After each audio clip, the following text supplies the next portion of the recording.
Hi, my name is Christopher. I'm 23 years old this year. Hi Christopher, my name is Dawn. I'm turning 18 this year, which is kind of scary, and I'm excited to talk to you today. I hope that through this conversation, more people will be aware of individuals with autism like myself and understand that even though we have autism, we have our own dreams and aspirations that we'd like to achieve as well. First question for you is, how would you define autism? I'll define autism as a developmental delay. There are certain aspects of our brains that either are not developed from birth or require a bit more time to develop through learned experiences. So for example, in my case, it would be understanding social cues, reading body language, and understanding the underlying emotions that are below the surface level that may not be easily noticed with the naked eye. What is a misconception about autism that you dislike a lot?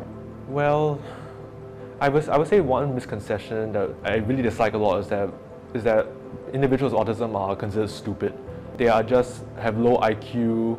For someone like me who has what they classify as high-functioning autism, I am not stupid.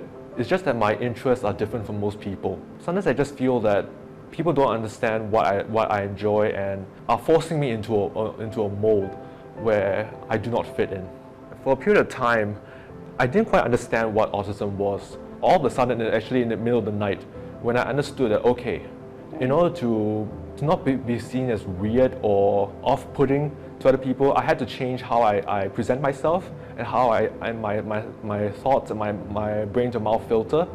Do people close to you treat you differently than people, let's say, you're not so familiar with? I've come quite far in how I present myself to people and how I interact with others. It doesn't matter whether I have autism or whether they know I have autism. People just see me as who I am and I see them as who they are, and there's mutual respect and trust for each other. What's one thing you hope other people or our viewers should understand about autism? These are people that were born with the condition. They didn't have a say on whether they wanted to be born with a developmental disorder. And we also want to be individuals who will give back to society and to be able to support ourselves. We are people too. Will you guys like to stand up and greet each other? On 3, 2, 1. Hi Christopher! Hi. I'm Dawn. You're Hi. really tall. Thanks.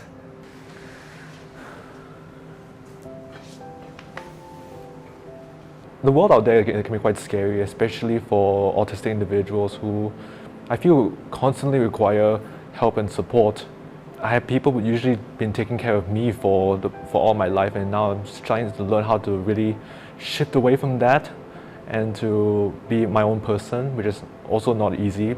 I feel like I struggle with the same thing because in the beginning I said I'm turning 18 this year. That's kind of scary.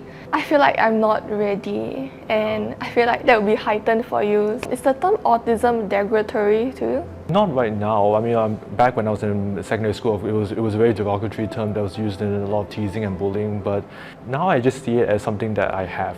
Do you think people should ask if they suspect that their friend is autistic?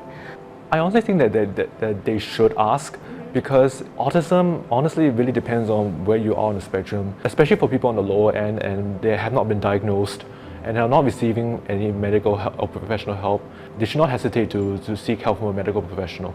The bottom line is, you should be upfront, but you should also be kind and understanding to the person, because this is a very scary and uncertain period for not just the person themselves, but for others around them too.